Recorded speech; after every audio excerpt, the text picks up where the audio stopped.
Okay, so after months of going back and forth, the US and India have just dropped some major news that's shaking up their trade relationship.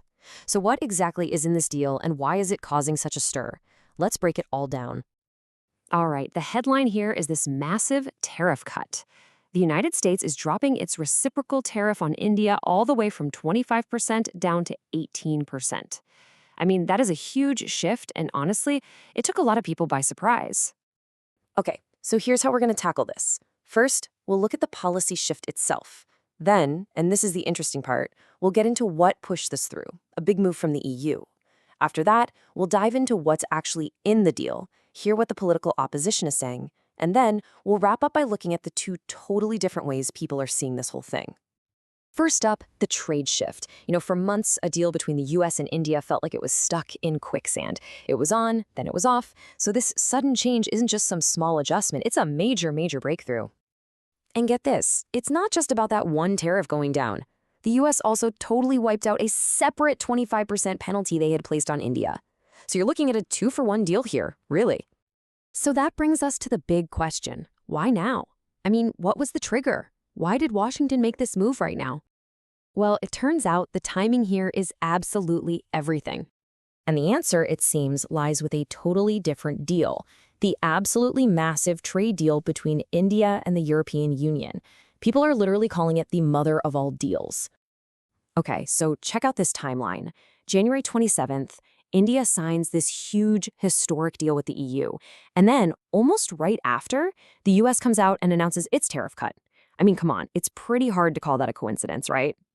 And in fact, we're hearing from sources that the American Commerce Secretary was really disappointed that the US hadn't locked in a deal with India before the EU did.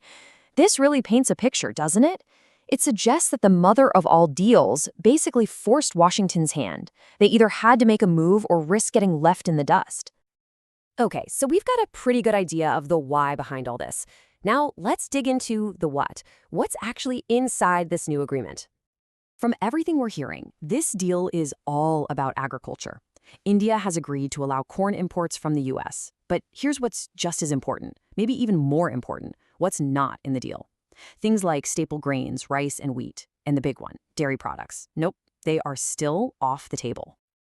So you might be asking, why corn specifically? Well, it's a pretty strategic choice. See, India doesn't actually produce a ton of it domestically, and it's super useful for making stuff like ethanol, alcohol, and even sugar. So it's a win-win, right? It's a useful industrial import that doesn't step on the toes of India's own key farmers. Now, as you can probably guess, a deal this big isn't just about economics. Oh no, it is very much a political story. And in India, the opposition didn't waste any time raising some pretty serious questions. The main opposition, the Congress Party, is looking at this from a completely different angle. Their take? This isn't a victory. They're saying that Prime Minister Modi is basically just caving to pressure from the Trump administration. And they are not being quiet about it. They're demanding answers to some tough questions, like, was this deal done at the Prime Minister's request? Is India about to throw its markets wide open to the US? What's the real impact going to be on Indian industries and especially on farmers? How are their interests going to be protected? And then there's the elephant in the room. Has India secretly agreed to buy oil from the US instead of Russia? So all of this has basically created two very powerful and very different stories about what this deal actually means for India. So, on one side, you've got the diplomatic win narrative. The thinking here is that this was a brilliant strategic play, that India used its successful deals with the EU, the UK, and Germany to force the US to the table. I mean, it's a complete turnaround from when the US was calling India's economy dead, right?